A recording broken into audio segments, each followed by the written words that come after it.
ঘরের কাম তো শেষ, যাই বাইরের কামগুলো গুছাই।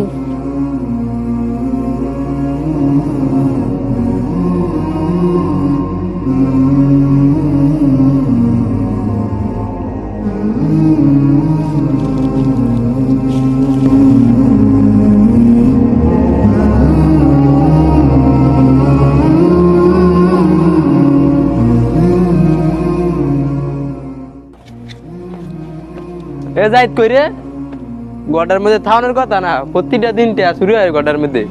কিরে তাড়াতাড়ি আস না, এটার একটা আজ বিয়ে করতে হইব। ভাই ভাই কি হয়েছে ভাই? আমার বিছানাতে মানিব একটা চুরি করছে গাড়ায়। ভাই আমি তো ঠিক বলতে পারি না, আমি ও ঘরের পিছে একটা কাজ করতেছিলাম। আমার মনে হইতেছে ঘরের কামলাটা এই কাজটা করছে। হ্যাঁ কই গেছে, হ্যাঁ রে খুঁজে বার কর। আচ্ছা দেখতাছি ভাই। লন ভাই মনে হয় বাড়ির ওই পাশে কাজ করতেছে। চল দেখে আসি। ওই এদিকে আয়। জি মালিক, কিছু বলবেন? আমার ঘর থেকে মানিব একটা তুই চুরি করছিস না, সত্যি করে বলবি? না মালিক, আমি তো আপনার মানে বেকে হাতও দেই নেই। শালা চোরের বাচ্চা গরিব, সত্যি কথা বল, নাহলে তোরে পুলিশের কাছে দিয়ে না দিবো। মালিক, আপনি বিশ্বাস করেন আমি নেই নেই। না মালিক, আপনি বিশ্বাস করেন আমি আপনার মানে তো হাতও দেই নেই, নেওয়া তো দূরের কথা। এখনো সময় আছে, সত্যিটা বল, না হলে এর পরিণতি কিন্তু খারাপ হবে। ভাই শালা গরিবের বাচ্চা এখনো মিথ্যা কথা হইতাছে, হ্যাঁ কটা দিতে হইব। যা চোরের বাচ্চা। না মালিক, বিশ্বাস করেন আমি নেই নেই মালিক, তাড়াতাড়ি বল কই রাখছত মানি ব্যাগ। আমি নেই নাই। বাইরের বানি একটা তো খাটের নিচে পড়ে ছিল, যাই বাইকে দিয়েছি। মালিক বিশ্বাস করেন আমি চলে। এ ভাই দাঁড়ান দাঁড়ান দাঁড়ান দাঁড়ান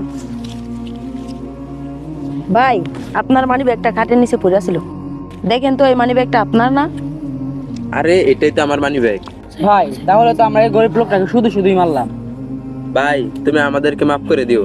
সমাজে গরিব মানুষগুলি কেন অবহেলিত ও নিপীড়িত? কেন? তারা কি মানুষ নয়, নাকি বিন গ্রহের প্রাণী? যে কারণে আপনি তাদের অবহেলা করছেন, তারাই তো প্রতিটা সেকেন্ডে লড়ে যাচ্ছে আমাদের সমাজের ওই সকল মানুষগুলোর সাথে যারা অবৈধ টাকার পাহাড় বানিয়ে দাপিয়ে বেড়াচ্ছে আমাদের গোটা এই সমাজটায়। দেশ পরিবর্তন হচ্ছে, বাড়ছে গরিবের সারি, ধনীরাই ধনী হচ্ছে, গরিব পাচ্ছে না রুজি রুটি।